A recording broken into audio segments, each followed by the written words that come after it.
She just said, Scott, if you run for another term, it's going to kill you. You should not be involved in politics unless you love people. For me, it comes from understanding we have the same creator, we are all made in his image, and we all have a redeemable soul. If I haven't figured out that principle, I would say you're probably not ready to be successful in business, in politics, in your church, or in anything in your life. Scott Higgins grew up in Camas, Washington. He loved his city, he loved the people, and wanted to serve, so he was a pastor. But later, what he realized was the best way that he could serve his community was by becoming the mayor. I think a lot of people struggle because they're unclear of what their mission is. But if you go in clearly with their mission, I just plant seeds. I seed plant for God. Then you cannot lose your faith. Then you can stay grounded. There's no responsibility of it getting to a conclusion. Your job is not to save people, your job is to plant seeds. Nor is it to save the institution. How can a Christian be a politician and still live out their faith? In today's episode, we learn how Scott Higgins did exactly that.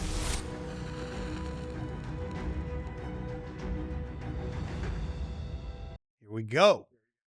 All right, guys, welcome to Matchbox Legacy Series with Scott Higgins, who is a former two-term Camas mayor, running unopposed on one term, and 82%.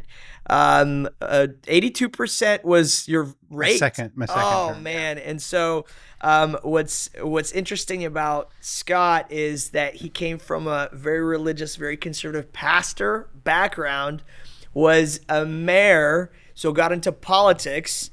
So you went from the Lord to the devil. Yeah, we'll talk about that.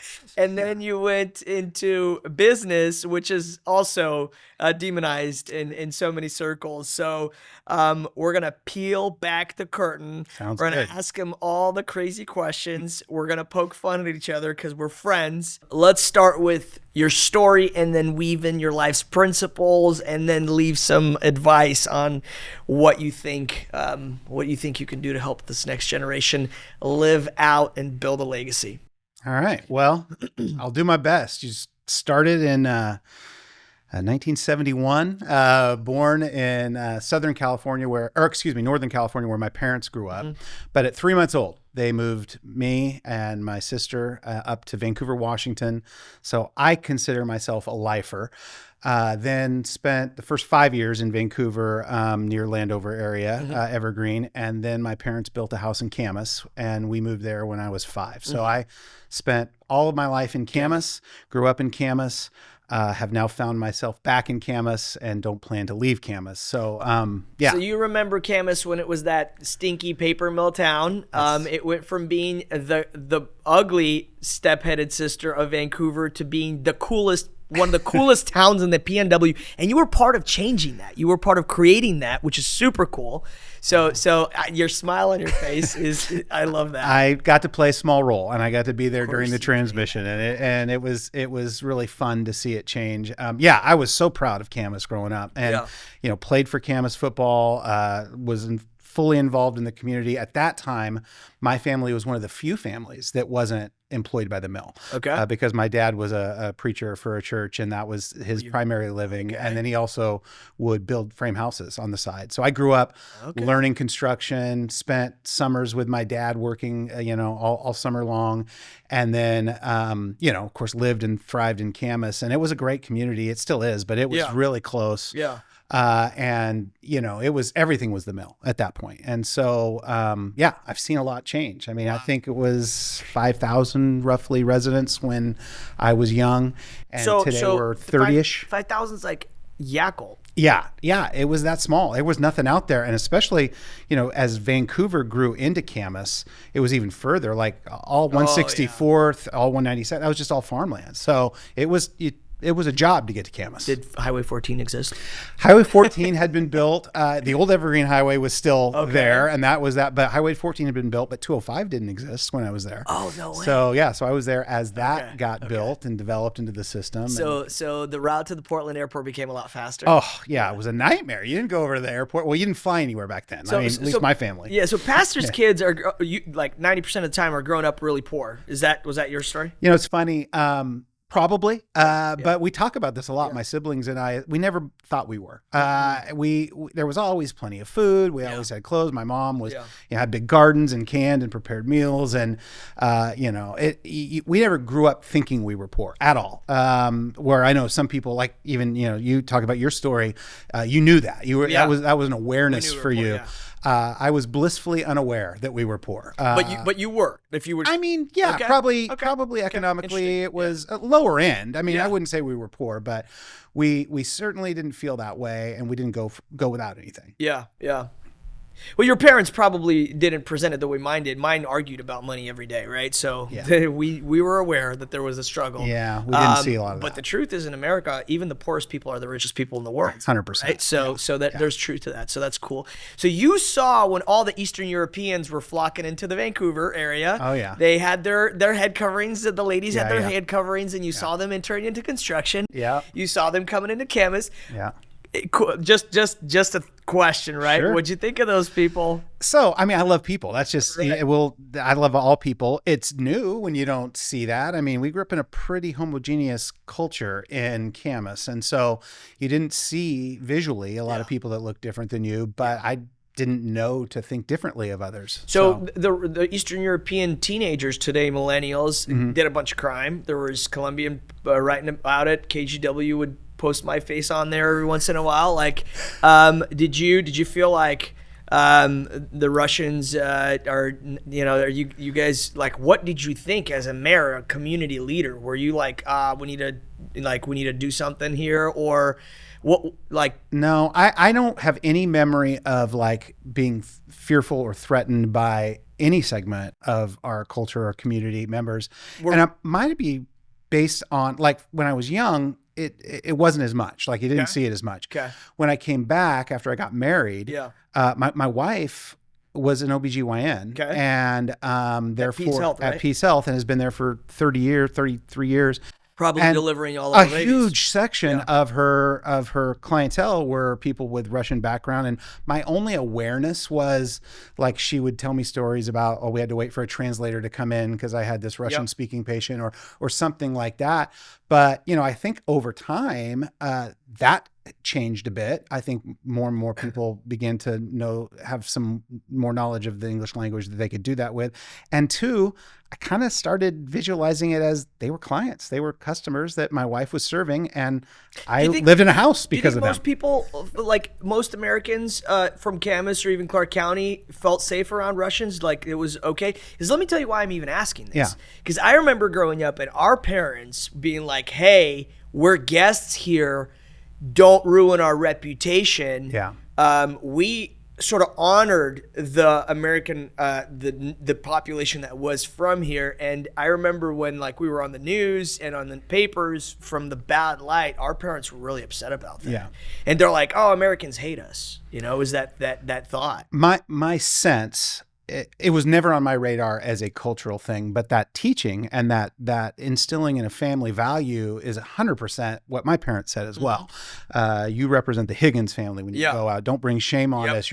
So that feeling of being responsible for your heritage or your identity, I grew up with as well. But I truly don't have a vivid. I mean, I remember stories. I understand, but I was never like, oh, I'm afraid of the Russian community, or I'm afraid of this community, or whatever. I don't remember having that. Let's just be real, man. Like that is that's actual in our world today. Yeah. People are bashing on Muslims. People are bashing on immigrants, on like the Spanish population, Hispanic population. And so, like, back then, was it similar, or was it actually, is this new? Well, my default is there's nothing new. And my default is that these kind of things have been part of human nature from the beginning. Right. And so just because it's on my awareness level now doesn't mean it's new. It's just maybe new to me. So that's my default on that. But I I don't know. I don't know how I would answer that other than I think that, people are people. They've always been people, and they will wrestle with prejudices or wrestle with things if they're allowed to in their home, if it's encouraged in my home. In my home, we were raised that we were all made in the image of God and that we were all souls that were either encouraging ourselves on the way to heaven or trying to help people see that they needed to be with us on their way to heaven. That's the way we saw everyone. Yeah. So that was, but I will also say we didn't get a lot of exposure to challenge that, right? Yeah. Like if I grew up in a community where there was a certain segment of the population that was, robbing and beating and, threatening all that, my perspective might have been different. A lot of people are not that way, even though. So you claim that your religious foundation, your biblical foundation, actually teaches you to not be prejudiced. Yeah, but not everyone in my religious circle practiced that. So okay, let me ask you this. Why are some religious biblical people actually more loving and more accepting than others? Well, my answer to that would be they've been more transformed by the Spirit of God. Okay. So, and it's, everybody hates the word journey, right? They're making fun of it, but they're at a different spot. They're just at a different spot. And so are those people evil that are prejudiced, or should we help them? I believe we should help everyone. Yeah, this is good. I think that this demonizing of people that are prejudiced is also not helpful, is it? It is not helpful. Even though it's wrong. It's wrong to be prejudiced. I mean, nobody likes to be judged based on who they are, whether it's Eastern European or Russian today, or whether it's Hispanic or immigrant. But the truth is when we hate on people who are prejudiced, maybe it's we don't understand that they grew up that way. To them, that's normal. Right. And so now we're doing the same thing that they were doing to us. Well, that's my life pillars. One of those is always believe the best of people's intentions, no matter what. It's crazy. Like, we're talking about love. Let's love and accept everybody today, right? And totally. But can we love the racists too? Yeah. Well, love doesn't mean acceptance. And that's where I think people in this world get confused. I can love someone and not accept what they're doing or what they've done. Correct. And I think our world, has confused that they think love means take me exactly as I am. And, if I'm violating, laws or faith principles or whatever, that therefore you just have to love me or you're not a good Christian. And I would challenge that. I would say, no, I love you in spite of those things. And I will always love you in spite of those things and want a better path for you. But it doesn't mean I necessarily agree with what you're doing in your life. Yeah. So first of all, love where this is going. But we are in Clark County, a purple county. We don't have too many extreme liberals. We don't have too many extreme conservatives. We have some, but they're on the fringe. Mm-hmm. Usually Clark County is middle. We want the common sense. We have an agreement of what's evil, what's not. We have an agreement what's good, what's not. And that's a unique county. There's not too many of those in the U.S. Great place to be. But we're still needing people that are going to be bridge builders here. For sure. And we still have people that are demonizing the other side. If they sense you're liberal or conservative, I don't want to talk to you. I want to hang out with you. Right. You're conservative and you're religious. I don't like that word. You're a Bible believer. You're a God-loving, Jesus-loving person. You wear that on your sleeve. You don't hide it. But yet, a lot of conservatives would not like how you are with liberals, and a lot of liberals would not like how you are with conservatives. And so I think that is actually a higher way of living, a more Jesus way of living. Other people would call you a sellout. Sure. You don't seem to have a problem with that. Was that a journey to get to, or is that also something that you grew up in your house that your dad taught you and now it's easy? So it's been a journey for sure. Okay. However, I would say it's always been who I was, what I was trained to be, and part of our, efforts to practice as a family and as a unit. But I would say what I've grown in is the confidence in that. That it's the right way of living? And that it doesn't matter to me if somebody says I'm not being conservative enough or somebody says I'm not being liberal enough. I used to care more. Because you love people, and usually people like you you care. Yeah, no, I care. And that's been probably the journey that's been maybe where the most growth or the shifting has happened in the last even 7-8 years is when you kind of come to peace with, look, I know who I am. Yeah. I understand who I am. I understand what my values are. Then I don't need the validation from someone else to tell me who I am. Don't get me wrong. It's nice to hear. And it's also hard to hear if you're hearing something different. But if I know who I am, then I just now at the point where I want to just be open for feedback. And I'm going to hear something from somebody who says you should have handled that differently. I'm open to it. I'll filter it. I'll listen to it. That's good feedback. Thank you. You're right. Or no, that's good feedback. I appreciate you sharing it with me, but I don't feel the same way. Yeah. So you're raising up your family, your parents had a great foundation on how to be accepting and maybe that, it's a wordplay here, but how to not be prejudiced and how to love and how to know who you are and have that foundation. Okay, let's move on a little bit further. You're growing up in this household. Yep. Let's go a little bit further. So, loved Camas High School, loved everything about it. But, 18 comes, it's time to go to college.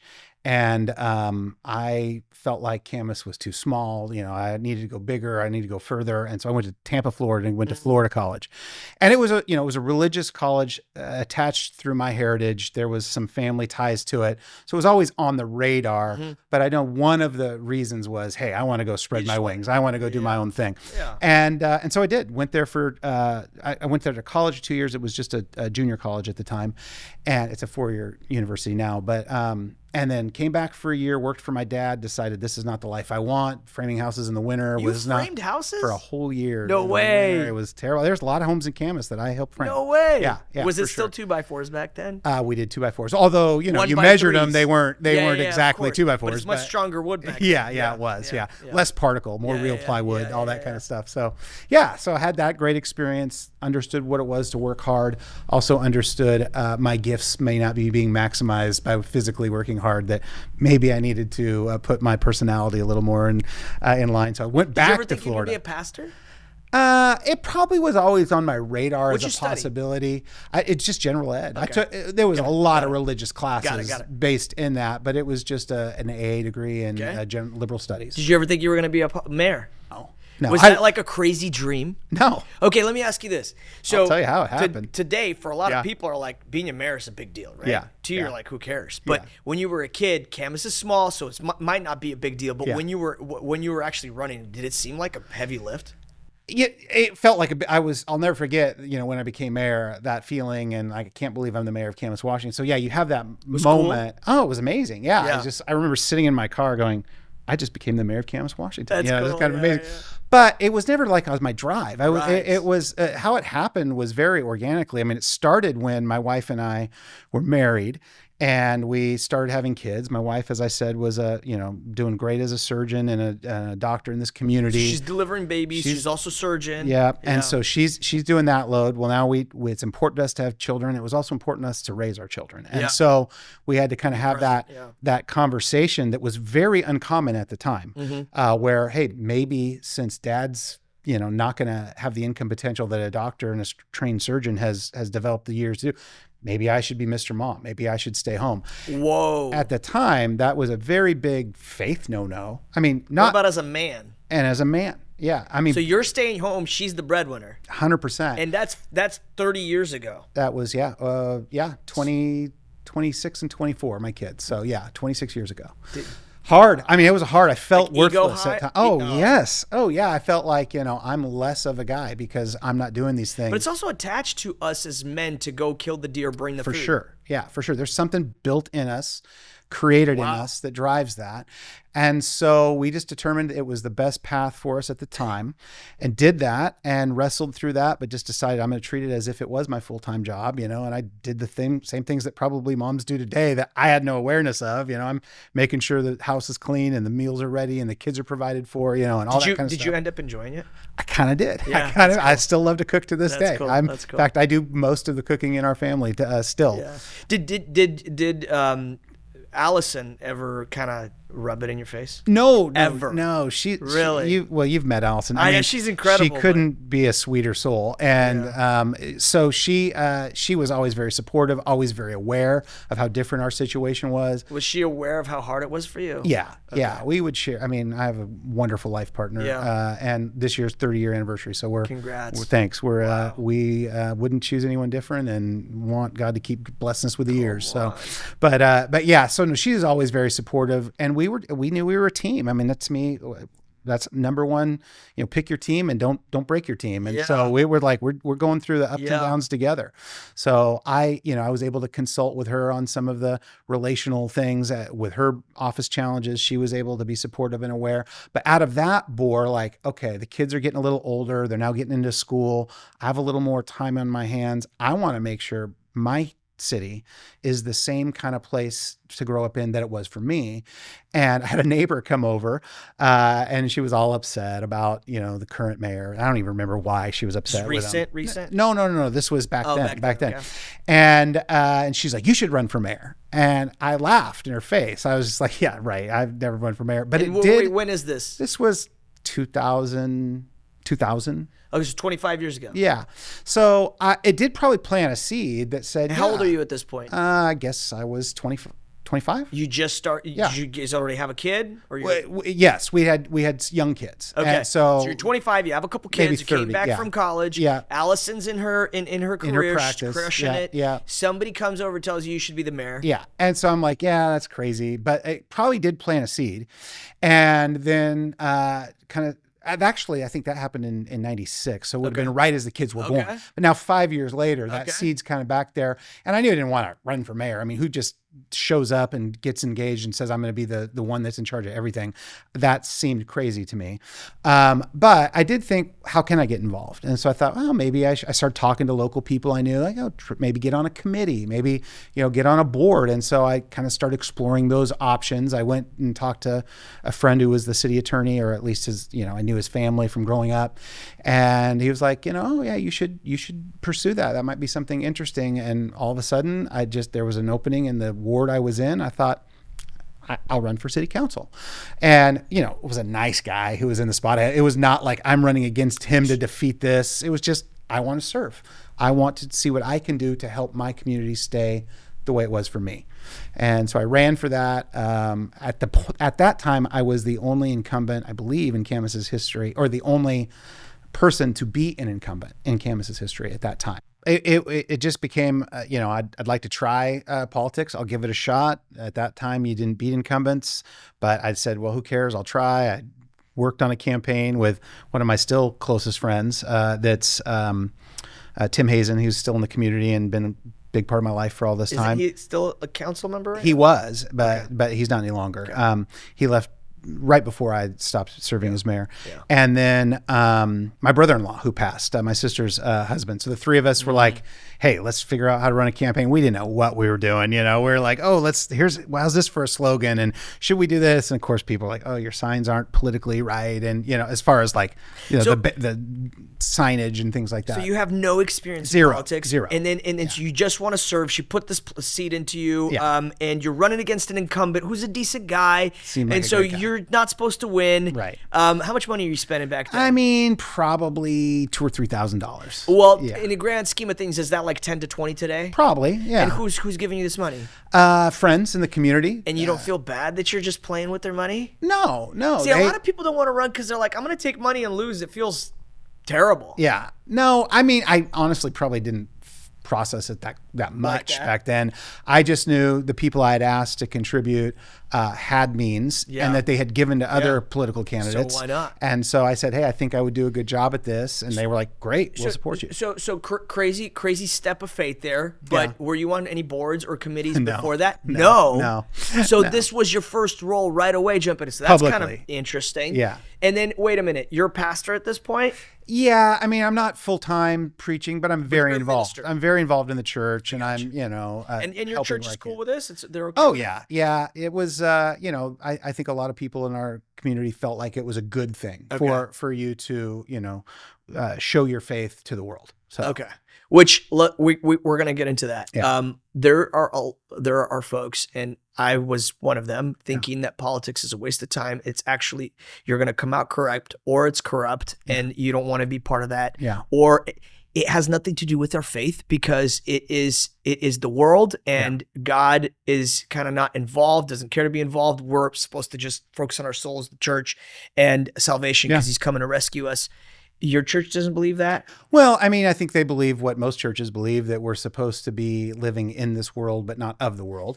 And how that plays out, I think, is where people make their own individual decisions. Does that mean you live in a monastery and you're fully isolated? Or does that mean that you're out in that world and shining that light in dark places? So I'll go a little bit further with this question. Yeah. Today, you go to a event where the executive office of our president, our federal executive office, they do prayers in meetings. They are preaching. They're all like, they're evangelizing.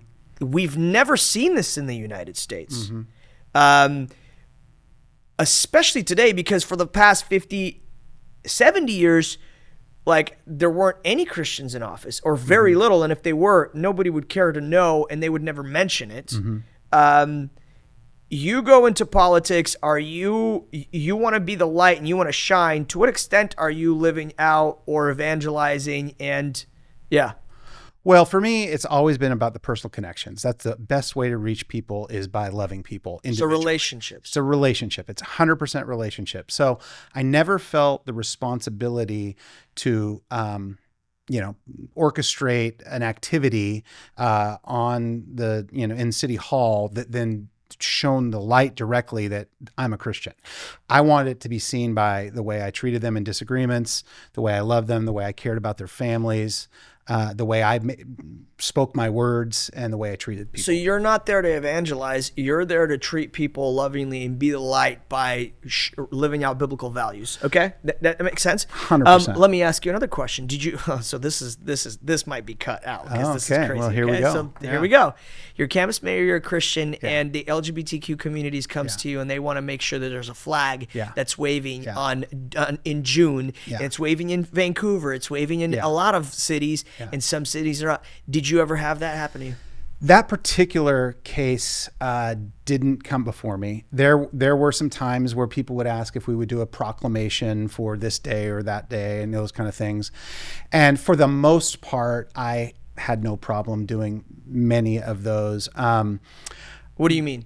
Well, I mean, like, whether it was something that I didn't really care one way or another about, that it's significantly important for us to do this. Do we need to have a day that proclaims against gun violence, or do we need to have a day that celebrates a certain culture? I didn't have a strong conviction. Like, I didn't think it was a bad thing to be aware of some of those things. Yeah. I would suppose probably for me, if I had directly got that, a lot of that agenda or that didn't really start hitting my office until after. Okay. And culturally, because I left in 2018. Right. And it was happening, but not to the extreme it went from 18 to current. Yeah. So I just kind of missed some of that, and probably God protected me from some of that. Well, what do you think? I mean, this is speculation. What would you have done? That's a really good question. It would have been really hard for me. It was certainly a contributing factor for when I thought my time is now up. Had come to a conclusion. And part of it was I'd always, thrived and strived to find common ground. And the harder it was to find common ground,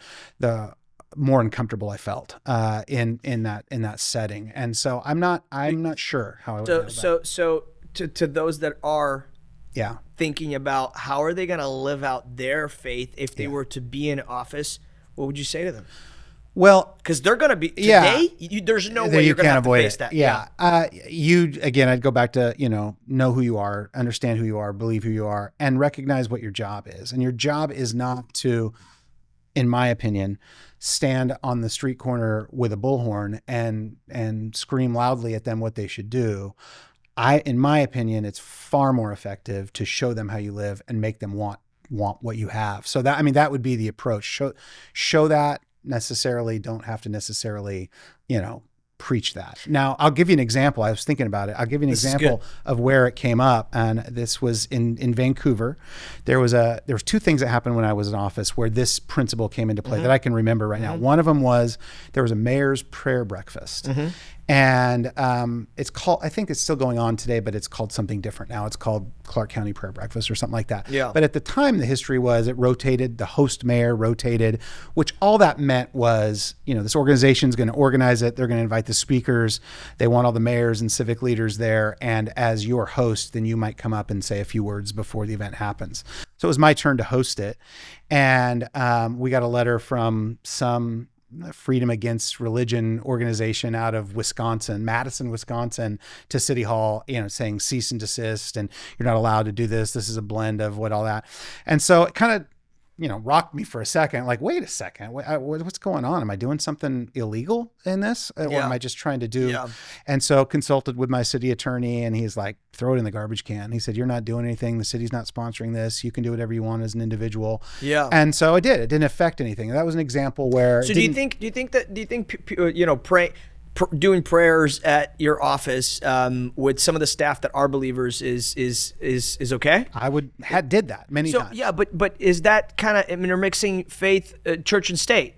So my take on that is, if I'm trying to, and there was a chapter in Clark County where there was some leadership that was like on purpose saying, we're going to start every meeting with a prayer. We're going to do these things. And it got a lot of pushback on that. The public meeting started this way. And I actually understood the pushback, because I can pray without having to put it on the agenda. Yeah. I can comfort and minister to people without having it to be in front of other people. And so that's the way I did it. What you're saying is, hey, you can pray without being annoying and really pissing people off. Well, like, let's not force people to do what they don't understand or even dislike. Why are we doing that? We're forcing kind of religion on them. Yeah. Is that what you're saying? Kind of. I grew up that way. My parents forced me to do something. I don't like that. I don't think it's, first of all, I don't see Jesus doing it. I don't see God doing it. He's always given us a choice, and he's drawing us with his love. Yeah. He's not forcing us to do something. So I can get that. But let me ask you the flip side of this. So if we're not forcing prayers and we're just doing this alone, that's fine. Why are liberal ideologies being forced on us? So if we're gonna step back and just could it be that we're creating a vacuum and now we're just tolerant of everything, right? And this is now really changing the agenda and the DNA of all of us that don't believe in these ideologies that are contrary to our religious beliefs and like how we believe God created us. So how do you navigate that? Well, the thought as you were talking, and I was kind of thinking about this a little bit earlier, but as what I think making a show or a spectacle, and I can't not think of the publican example that Jesus talks about, where look at this holy man, and thank you, I'm not like these people. It feels like virtue signaling. It feels like my job is to show you how much of my faith I lead with. That's very uncomfortable for me. I don't like when I see it. It's also kind of hypocritical and fake. I mean, it can be, and that's where I really wrestle, because now it puts me in a place where if I'm seeing someone else do that, I'm judging their heart. And I don't ever want to do that. So I want to believe the best that they're probably not virtue signaling, but I think that's what it looks like to some people. And so I try to avoid that. And I think the other side of this issue that you were talking about, people who lead with their agendas, they're doing the same thing. It's just not with their religion. They're leading with their passion of the day. And again, it's like, why do I have to lead with that? Why can't I just learn to love you and support and go through it? So yeah, we're both would be called religious by our peers in our business communities, right? And even our political communities. People will say Andrey is crazy religious, right? Yeah. But I'm not I'm not wearing crosses on my t-shirts. I'm not coming in there. You looking at my cross? Yeah. Well, I'll tell you those stories if you ever want someday. So there's stories. So we had a Catholic here last time, by the way. It was really awesome because we had a chat. But anyway, so. But if I feel like I need to tell somebody about Jesus, I do, and I did it in front of you with somebody that didn't really like it, which was cool, right? Yeah. It was one of my favorite nights. Yeah. But it does bother me when the other side is almost forcing me to acknowledge what I think is actually destructive for them as well. Right. Like, how is it destructive if I'm praying for somebody to that person? Right. I'm like, I love your philosophy of, hey, I am to love people and I don't want to judge them. I want to accept them for who they are. I'm not judging their motives. Yeah. You're not judging their motives. Yeah. But man, what's one statement that you could say, or what's a cohesive philosophy on how to go into politics? and the heart to have to be successful, not crumble, Yeah. and not allowed to be taken advantage and forced to accept agendas, but at the same time not push and be virtue signaling and hypocritical. I think a lot of people struggle that have faith that go into politics because they're unclear of what their mission is. I think they think their job, if they go into politics, is to restore and fix a broken world. And that is going to be a life that is going to be constantly disappointing, and you're going to see very little progress. Wow. And so therefore you can burn out, or you can lose your faith, or you can lose your passion. But if you go in clearly with your mission is, I just plant seeds. I seed plant for God. I don't need to see it grow. I may not be the one who gets to see the shade of it, but I just want to keep planting seeds. Then you cannot lose your faith, and you can stay grounded, because there's no responsibility of it getting to a conclusion. Your job is not to save people. Your job is to plant seeds. Nor is it to save the institution, nor is it to correct this social ill.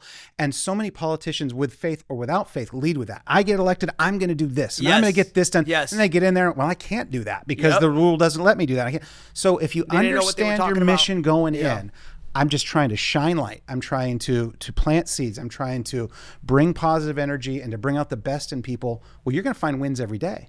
And you'll stay energized, and you'll stay growing, and you'll say, okay, well, I didn't win. I didn't get this where I wanted to go, but let's plant another seed. Man, did you figure this out recently, or did you figure that out while you were there?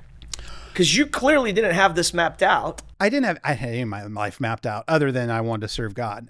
But yeah, no, I would say the clarity of it has been over time and reflection. So you got good at it. Why'd you quit? Because God needed me to do other things and plant seeds other places. How do you know it was God? I don't know that it was God. I think in politics, as in with lots of stuff in life, there's a season. And I think like I'm thinking about sports. There's a season where you can perform at a high level, and then you see athletes who don't understand it's their time to go. And you see athletes that say, okay, it's time. So there was no problem. There was no issues. It was causing more and more stress. There were the cultural pressures I was starting to feel and see more and more. I could see there was a time coming where I might have to not let the city go down a road that the majority might want to go. And I could see those conflicts happening. Well, I just mean talking about some of the LGBTQ issues that would come up that to me isn't about tolerance as much as is about, magnification. And that was hard. That was hard for me. I mean, I'd love to tolerate and love everyone. But some of those agendas would have been hard for me to navigate. I think COVID, I was spared from having to deal with this stuff with COVID. That was a very hard time to be a government leader. But COVID, not even COVID, Camas, a lot of Camas hates growth. Yeah. And you saw explosive growth. Did you have a bullseye because of that? And some people hated you No, for it? My first original campaign slogan was growth with a conscience. Oh. So I could see that Camas was growing. I could see that was important, but I also wanted to comfort people to say, look, we're not about just paving paradise and put up in a parking lot. We were going to try to preserve trails and parks and open spaces and lakes. Growth with a conscience. That was my first slogan. That's gold. that was one You're telling me you came up with that all by yourself? Well, my crack political team of my brother-in-law and Tim. Yeah, the three of us. Yeah, that's good. Yeah. So, and that was what we were trying to express. We're trying to And did you live that out? I tried. Yeah. I mean, how old do you think you did? I would think that I can only comment on what people tell me in hindsight. I see. And I get lots of positive feedback of people telling me that some of the best times of, they call them Camas's golden period was when I was mayor, when Mike Nerlin was the superintendent, and when Steve Marshall was the principal at Camas High School. A lot of people say that's when we were rolling, man. Wow. That's when we won our first state title then, and I, look, a lot of it is being the right place at the right time. I'm aware of that. You love Camas, man. I love it. You just can't. Yeah. You love Camas. And so that's what I appreciate about you. I think, look, we haven't known much, but I feel like we've been friends forever. Yeah. We actually met because you are the representing broker of the Camas Washington waterfront. Yeah, been working on that for a while. You are trying to get awesome businesses, and you're trying to help that place to be unique and excellent. Yeah. And I've had this dream of the spa there, the sauna with the Eastern European heritage that I want to bring in. I want the office there, right? I run there. I love that place. And so it's been like 9 months, man. And so I think it's been longer than that. Yeah, it does feel like it. But where I'm going with all this, man, like, one of the things that really stands out to me about you is, man, do you lead with heart, but yet you're still convictions based? Your heart isn't swaying in another social atmosphere, because we are in different social atmospheres. And at the same time, dude, when you talk about people or Camas, your eyes shine and your face smiles, and you can't help it. You look like the Grinch. The Grinch after his heart melted. Yes, because the smile is huge, man. No, it's cool. It's cool. But all that means, no, I'm sorry. I don't mean to say that. No, you're all good. We're friends, right? Here's a question, right? Do you need to love the city to go into politics, and do you need to love people, or can that be something that you can develop while you're running or while you're in the office? Or would you say it's not even about that, it's more strategic? Like, tell me about how you put emotions and heart versus strategy and intellect. I would say the simple answer is you should not be involved in politics unless you love people. I would say that's simple. And if you're struggling to love people, you should fix that problem before you go into politics. What do you mean loving people? Loving people like you, or loving all people? Loving people. Understand. For me, it comes from understanding we have the same creator. We are all made in his image, and we all have a redeemable soul. And therefore, there's something in them, whether it looks funny, bright colored, or, pierced or tattooed, or whether it looks like me, there's something innately in a human that I need to love. And if I haven't figured out that principle, I would say you're probably not ready to be successful in business, in politics, in your church, or in anything in your life. So most people, again, there's these dumb stigmas, but I just have to say them because I'm trying to combat this. That's the whole point of this podcast is legacy. We have to break down these lies, because legacy is much bigger than just, fasting and praying and tithing, right? For Christians, and for others, getting the flag on the city on the city to wave with multiple colors. You know what I mean? And so I think both are equally ridiculous. Even though there's nothing wrong with spiritual disciplines, there's nothing wrong with celebrating things, right? But all that being said, man, like, people are thinking politics, if you are a politician, you're corrupt. Or you go in there, you're not, but you're coming out corrupt. All these things about, like, anybody, like, dude, did you come out corrupt? I don't believe so. I learned a lot of lessons. Did you sell your all soul? The way. No, I never sold my soul. Were there opportunities to? I mean, not really. I mean, not in a financial way. I think there would be ways socially to sell your soul. You could have planned it, manipulated, make sure that you made some money out of some things. It's really hard in Washington. Not that I tried, but I'm just saying it's. How do you know that? Yeah. Well, I know it because the West Coast is based on a reaction to the East Coast as far as the way local governments are structured. So in Chicago, New York, and all those old histories, there was lots of opportunity to figure out ways to corrupt and to get things better. The West Coast governments tried to build a government that learned those lessons. Is it because there's less authority to the executive power? I think sometimes, and I think also there's just more checks, there's just more rules, there's more, ethics things that are involved in that, and over time they've probably balanced. But last 3 Washougal mayors either ended up dead or in prison. How did that happen? Well, it's all about people. People, you could, just because they were mayors, that's just a segment of people. Which is crazy, by the way. Yeah, it's and that's not 100% accurate. But I want to defend my friends in Washougal a little bit. Okay. Politics and forms of government and being involved in government always comes down to one thing and one thing only: the quality of the person running. And because it's open and it's an open election, there is great variety of the people who will show up to be considered. And so if you have a good person running to be involved and they manage to, to be elected, then you're going to have a good person in that position. If someone who's not a good person gets involved, then most likely you're going to see challenges of that. So like we in Camas, they're having a debate right now over form of government. And I always find it an interesting conversation because people are very passionate. It should be a strong mayor system. It should be, a council manager system. Right. And I'm always just like, look, there's strengths and weaknesses to both forms, and you can chart those and see those. But at the end of the day, that form works because you have the right person in office. This form works because you have the right people in office. So it still comes down to people. Yeah, if it's a good city manager and you have that not a strong mayor system, it works. So regardless, it's about good people. Wow. Yeah. Well, it's not how our Washington state constitution is written. We're talking about no kings with what Trump's doing. We have the same thing in Washington state. Yeah. We have a guy that's breaking the law of the Constitution. We have a guy that said one thing, completely not doing it. We have a guy that is really smart in Washington for the other side and spinning stories beautifully, saying, I'm not going to sign it the whole time he knows he's signing it. Like playing the system so well. I don't mind. I'm not a Trump fan. Sure. What I am though is what I am though is I love to see both sides, man. Like, hey, if we're going to protest Trump's overreach, can we protest homies overreach here in Washington State, Mr. Ferguson, because it's equally the same right now. Yeah. But that's not how it is on the county or the city charters, huh? Well, it depends on the city, how they're organized. But most of them. Yeah, it's usually a very legislative process where, you need consensus to pass a budget to get things done.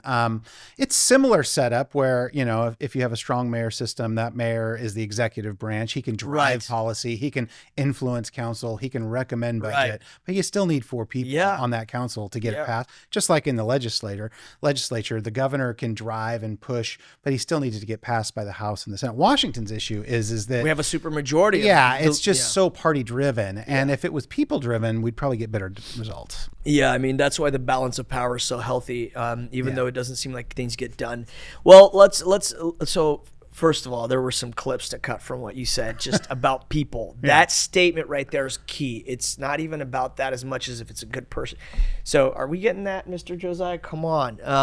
Let's go. But no, seriously, I'm blown away at how much wisdom you're bringing in. Not that you're not wise. It's just you have these answers on the tip of your tongue so easily. You communicate them so simply. So, so I'm just wondering, you should probably start like a mentorship for aspiring young leaders that want to serve. I'm trying to help mentor them now. with their heart, to help them with like even the practical skill set, which there are classes here in Clark County, leadership classes. ICC has a great one on helping people like learn the skills and have an understanding, but the heart part, you really have that. And that's beautiful, Scott. So, okay, I'm going to ask you, so I asked you some questions. Okay. What was one of the most painful moments in while you were in politics? 1 or 2?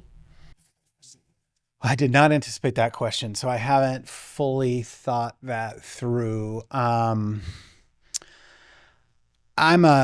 Because I love people and that's my mission, I tend to try to please everyone, which is a strength and a weakness. Yeah.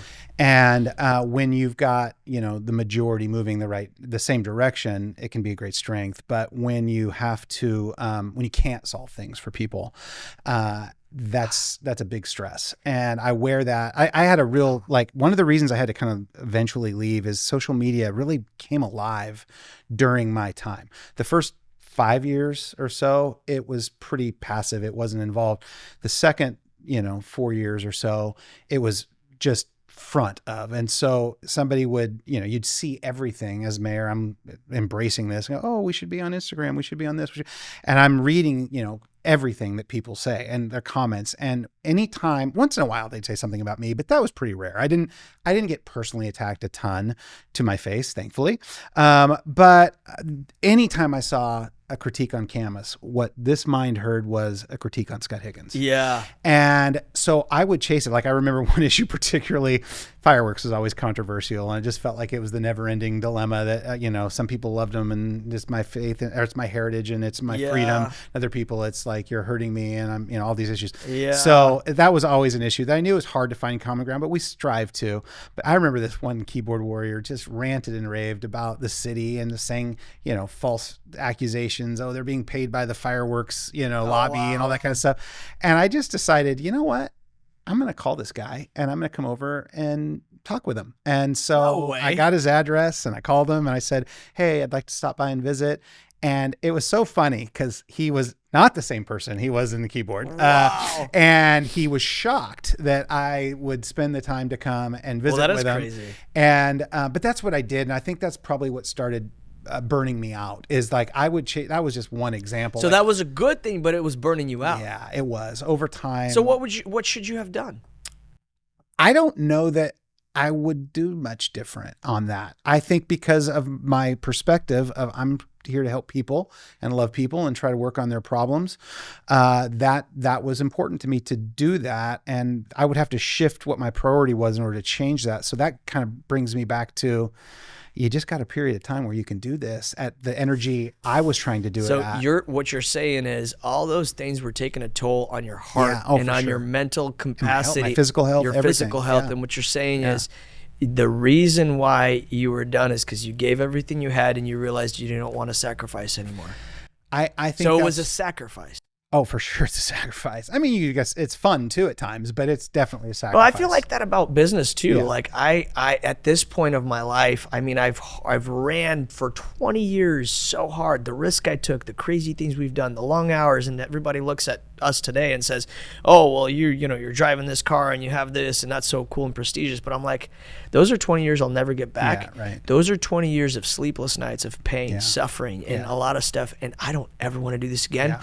And if it was about money, like it'd be, we're not doing it. Yeah. And so when I make $25,000 a year as mayor, dude, so it was never about money. But the thing is when I'm 25, I think I can do this till I'm 50, and I'm 35, and I'm like, I'm done. Yeah. I can't do this anymore. Yeah. That's why it surprises me when I see Trump at 76 still fighting that hard. I'm like, that's superhuman. Yeah. Love him or hate him, well, that's superhuman. Yeah. But I see what you mean. Like, I see why you quit. Because that was my next question. I was like, why'd you quit that? Well, it was right. I mean, I had... Quit's not the word. Like, why did you... I retired after 18 years of public service, so I do push back on that word sometimes when someone says, you left office, or I was like, well, talk to me after you've met someone else who put 18 years of public service in, and then tell me that's quitting or no, I changed. Yeah. Pastors probably feel the same way. Yeah. Right? Oh, 100%. Yeah. They're very similar in that regard.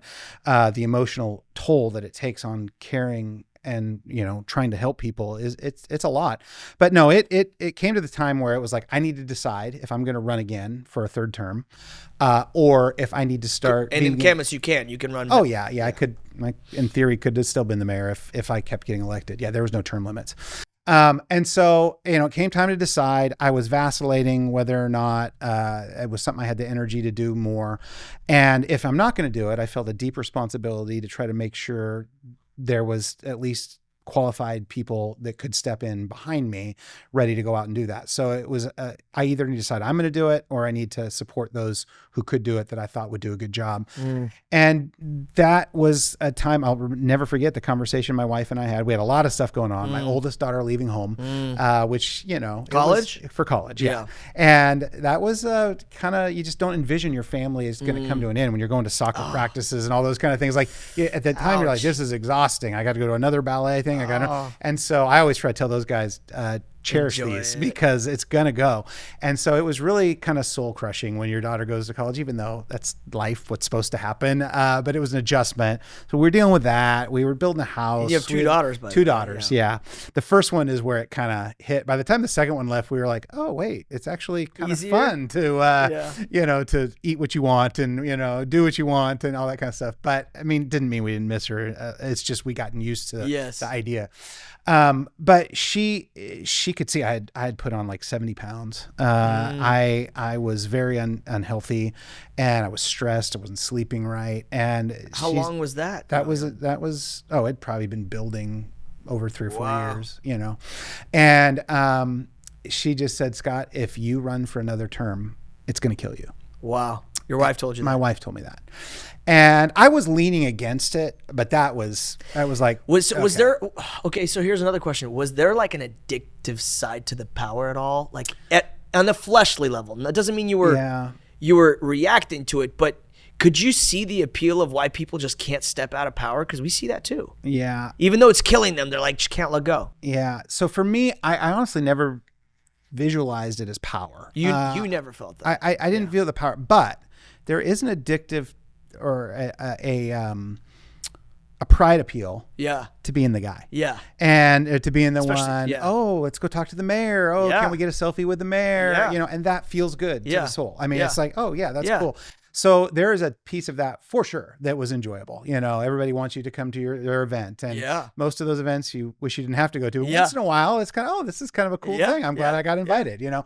So, there is an appeal to the flesh for sure to be praised by people. Yeah. And that you got a lot in that role. So it's almost maturity that you stepped out. And it's not almost, it is. I hope so. It is. So it's not a quitting. It was mature for you to step out. It was the right time. For your kids, for your wife, for yourself. For my health. Yeah. It was the right time. And I didn't know what the next chapter was going to be. Was there ever a thought like, I'm quitting this, I'm failing? Like this is weakness for me to step out? I didn't really feel that. Okay. I don't know. I mean, maybe. I mean, but I mean, ultimately it was just, you know, not deciding not to run for another 4 years. So Camas is your baby, and now you're having to let go of your baby. I'm never going to let go of my baby. I mean, I'm going to live with my baby till they take me out in an ambulance someday. I mean, it's so.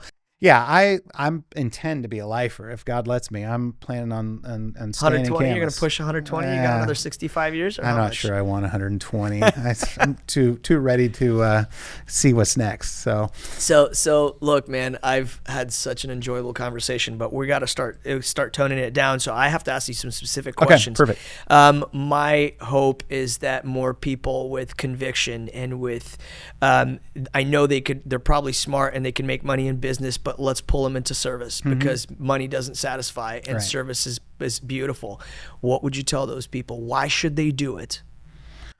Well, I keep going back to, you know, loving people, believing that your light can shine and make it brighter for other people has got to be a huge driver. There's going to be challenges in politics, so you've got to make sure you understand what your goals and objectives are going in. If like I said earlier, if you think you're going to go in there and I'm going to fix this and I'm going to add this and all that, you're probably not going to do that. And so that's so good. All you've done is just set yourself up to be disappointed. Yes. And what you want to do is make a difference. It's different in business though, because when you're in control and you're a CEO and you're a founder, when you set agendas, you can actually fix things. Yeah. Well, and there are some things you will be able to influence and fix, but I just think sometimes in politics it comes across so grandiose. But I mean, you could make the same mistake in business. You could say, you know, this is my goal and I need to be this, and if you don't get that, then you failed. So I think goal setting and realistic expectations is probably pretty important in any chapter in your life to make sure, you know, I can stay focused and get enough wins to keep going. Okay. How would you do it for like today? How would you start? You're a business owner, you're younger, you're thinking you want to serve. You felt maybe like me, I heard a voice, like it was an internal voice. Yeah. Some people are starting to sense that call. Yeah. I would say start where you are and, you know, work on being the best city councilor in your home. And then work on being the best city councilor in your small group, and then so just figure out how to continue to love and grow on people. Then that might mean you serve on a cemetery board because you can just help there. So start where. What about the mindset shifts? Like one of the awesome ones that you mentioned right now is your job is not to change the world, fix a system. It's to plant seeds. Yeah. That's going to keep you from burning out. That's going to keep you from getting disappointed, and that's actually what's truly in your control and what God calls us to do. In your control. He's the one that's going to save people. He's the one in charge. Right. So what other mindset shifts? I do think there's value to being strategic in your thinking and have a plan. So I don't think it's just, well, I just love people and we'll see what happens. Right. So I do think, you know, and I have thought very strategically, like, well, if this works out and this works out, then that. I mean, I never really finished to how I got to be mayor because that was how I got on the council. The only reason I became mayor is because the former mayor said, hey, I'm thinking about not running again. I think you'd be a good mayor. Have you thought about that before? And I was like, no, I had not thought about that before. Let me think about it. Talked about it with Allison, prayed about it. We basically came to the conclusion, this might be back to that point, it was real simple. It's like, if the community thinks I can help them, then I'm willing to help. If God thinks that it'd be valuable for me to be in that position, then I'm willing to do it. It wasn't, I'm going to do this no matter what. I'm going to bust through this door and do it, and whether people want me or not. It was for me, it was always about, hadn't thought about it, but if that's what is called upon me, I will answer the call. Yeah. So you stepped in, and you filled some big shoes, and you made them bigger. So you are writing a bestseller, I heard. It's got 4 sections, and they're pretty fire. So you are, what, mid-50s, early? 50. I will turn 55 this year. 55. I'm 54. So you've lived a very balanced, beautiful life where the fruit of your work, sir, are people that are loved, people that are thriving, and that is rare because oftentimes people sell their soul to success, and they have a wake of destruction and pain, and that's rare to have a balance where financially, family, marriage, community, church, all faith, like all of those are in beautiful balance. It's the way. It's Christ. There's going to be that. That's the promise, right? And so, in your case, that's there. What would you say? What's that bestseller you're writing? Well, so after leaving office, I've just had a time to reflect, probably COVID downtime, you had some time. So I did come up with 4 sections of a book that may or may not ever be written, but the principles are really my guiding principles. So the first one is, it's never as good as you think it is. And the idea behind that. But you're an optimist, so I can't believe you're saying that. Some would say I'm a toxic optimist, but I do tend to always, but my discipline in that is to say, no matter how high you think it is, something bad's going to happen. There's going to be a challenge that's going to come your way. So don't be surprised by it. You don't have to live in fear of it, but don't be surprised of it. And so don't ever take for granted those highs moments that you and have, also don't think it's going to be that way forever. So it's kind of just a mental health exercise. The second one is it's never as bad as you fear it is. And that's where, the devil and our mind gets into us, is like when we're in a low, we just don't think it's ever going to get better. And that's a lie. It always gets better. The sun does come up in the morning. I mean, there are going to be times that are going to get better. And joy, like the scripture says, joy comes in the morning. You're going to be going through sorrow, going through hard things, but there's going to be a relief of that. So you have to believe that, especially when you're going through those deep, dark times. So I try to remind people of that principle as well. And life is a bit of a roller coaster. And to know that is power, because then you never feel like this thrill is never going to end, and you never feel like this valley is going to last forever. So those are the first two. That's the beautiful part about death, is the fact that we live in such a way where we know it's going to end. So because of that, we treasure it in a whole different way. Like there's the angels don't have that experience. There's something uniquely human about God's creation. Even human beings. For sure. The third one is, we've talked about this idea a lot, is always believe the best of people. And the thinking behind that served me well in politics. It served me well in my working and ministering with people. It served me well in business. But you've been hurt. You've been screwed over. You've been taken advantage of. How did you still hold that? Because I believe that's the way God wants me to live. And you or everyone? I think all his children. I think God wants us all to live that way. Yeah. And so we start with the fact that we recognize who they are. They're a valuable soul. And we recognize that whatever issue it is, I don't care how contrary it is to your beliefs or to God's biblical teachings, they came to that conclusion based on their life experiences, and I'm going to believe they came by it honestly. That has formed them who they are. And so I can look at that person and not say you're deceptive, deceiver, evil person, although there are some of those people.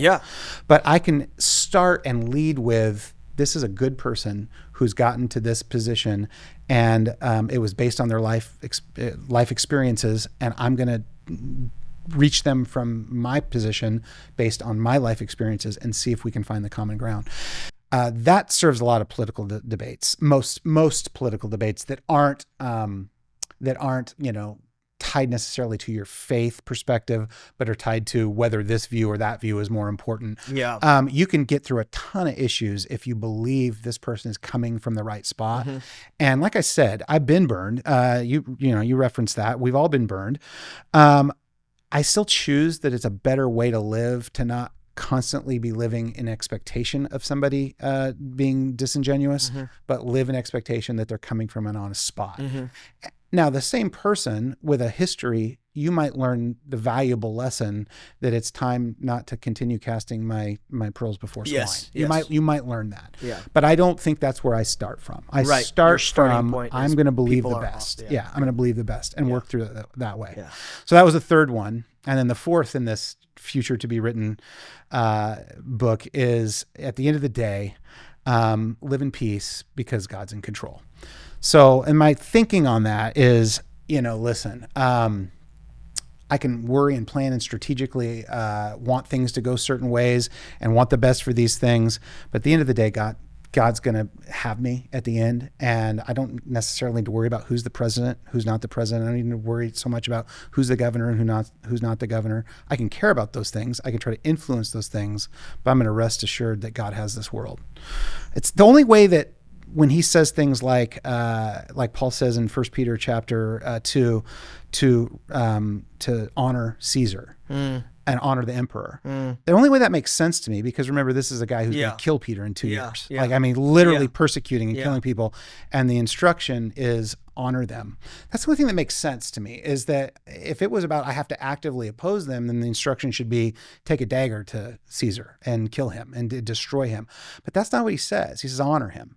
And lots of times we're given context that says, God lets kingdoms come in and come down. Caesar's at this, Caesar is not a good person. I mean, I don't think, I think God often allows, in my humble biblical perspective, allows nations to thrive and allows nations to attack, and I think he allows those things to happen. Sometimes it's time and space. He's let his creation rule and determine things that happen, but I think other times he uses kings to deliver judgments. We see that a lot of times in the Old Testament. Maybe we see it modernly. I don't know, but I do believe that God's got it. Yeah, no, your bestsellers it should be written soon. Because we're friends, I'm gonna argue with you on this one. Of course, argue. Man, this statement of God's in control. Recently, I was challenged with that statement, and I came out on the other side. Let's hear it. It's God's not in control. God's in charge. Okay. He's actually not in control is a crazy statement to people, especially religious people. That's like, oh my God, how dare you say that? Yeah. Well, I think it's more true than it is. I think it's more true to say that he's in charge rather than he's in control. Now, can he be fully in control? Yes, but he chooses not to be, which is a great sign of love. Completely partnered with us, which means that he's not controlling. As a father, I'm a terrible father if I'm controlling my kids. I'm actually a good father if I'm allowing my kids to operate out of the true identity of who they are, and they are good.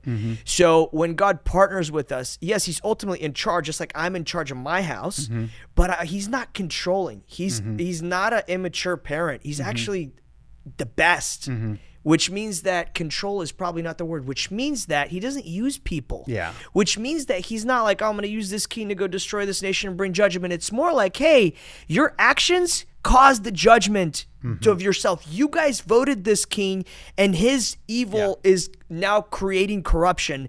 And it also means that, like, oh, remember in the Old Testament it says, hey, you guys chose this king. I didn't put him. Meaning, like, people say, oh, God elects kings. God's in control of who's president. No, guys, we elect them, and he gave us the right. There's clear scriptural reference to the fact that he says, I didn't put that king there. You put him there. And so, and even with the people that he does place, sometimes those people get corrupted and they start failing, what he intended for them. So I mean, I love that. I love that, the philosophy of, like, at the end of the day, God's got me for sure, man. Because you can rest at peace that he won. Yeah, he's already Yeah. won. Yeah. I mean, I read the last chapter and God won, right? Yeah, exactly. We're having a party, Exactly. right? And so I love that. Revelations for dummies. Yeah. Even though most people will take Revelations, they'll say it's a book about doom and gloom. It's actually apocalyptic scripture, which means that apocalyptic scripture was written for the purpose of hope, right? Daniel, the book of Daniel, the book. Promised victory. Yes. And so we should be reading Revelations from, this is good. Yeah. So if we're not reading it like that, then we're missing the whole point. We have the wrong lens on. And so, yeah, that's cool, man. That's good feedback. And I understand what you're saying. And I don't think I differ on that, which is why maybe I'll have you edit that 4th chapter.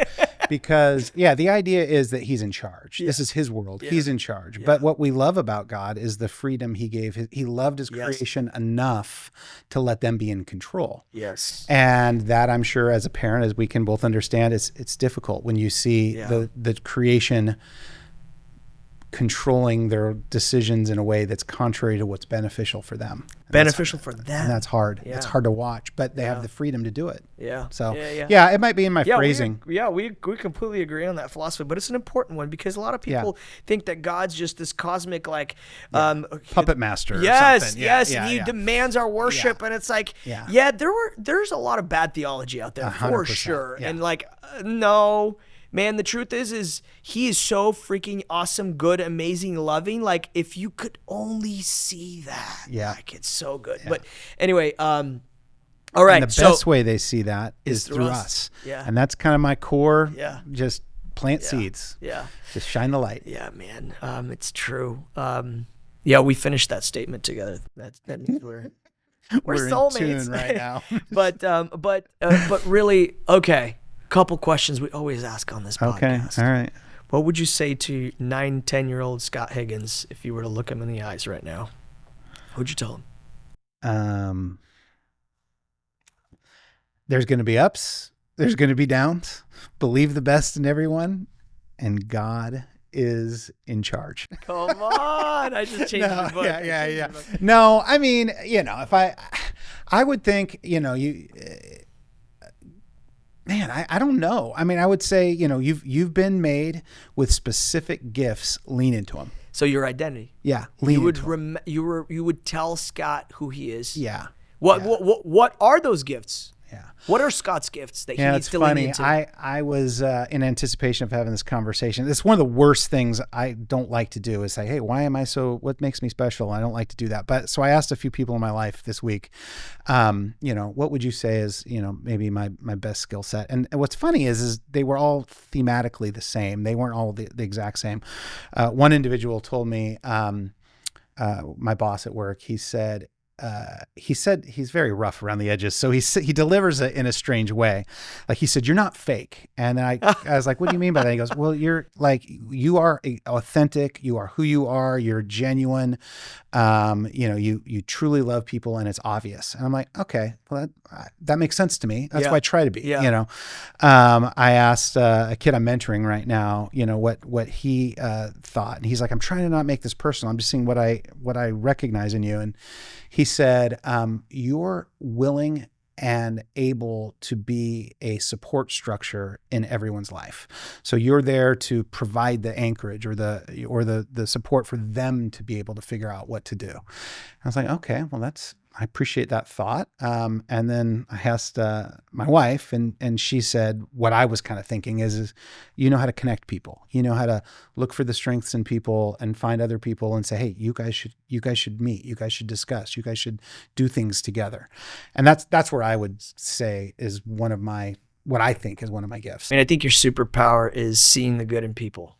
That is very difficult throughout life. I see a lot of angry people in the 30s, in the 40s, 50s, and 60s, even worse, man. You either see this really angry old man or this really kind old man, and you're going to be the really kind one. Well, that's my prayer. That is, that's Jesus. He's on the cross, and they're murdering him, and he's loving them. Yeah. That is a superpower, man. Thank you for doing that. Thank you for being that. I appreciate it. The last question, and again, it's tied to, but it's different. What do you want people to say about you at your funeral? Well, it's funny because that's kind of been a little bit of a joke in my life with one of my close friends from college. And what we've teased about, but it's become reality for me, is I want him, the joke friend? is my friend Joseph, to come up to my funeral and say, you know what? One thing about Scott is he was a giver. And a giver. Okay. Yeah. And so it is important for me to be known as someone who shared what he had. And whether that's with his knowledge or whether it was with his time, and in these latter days in my life where I've had a little bit more means, I hope it's with my money.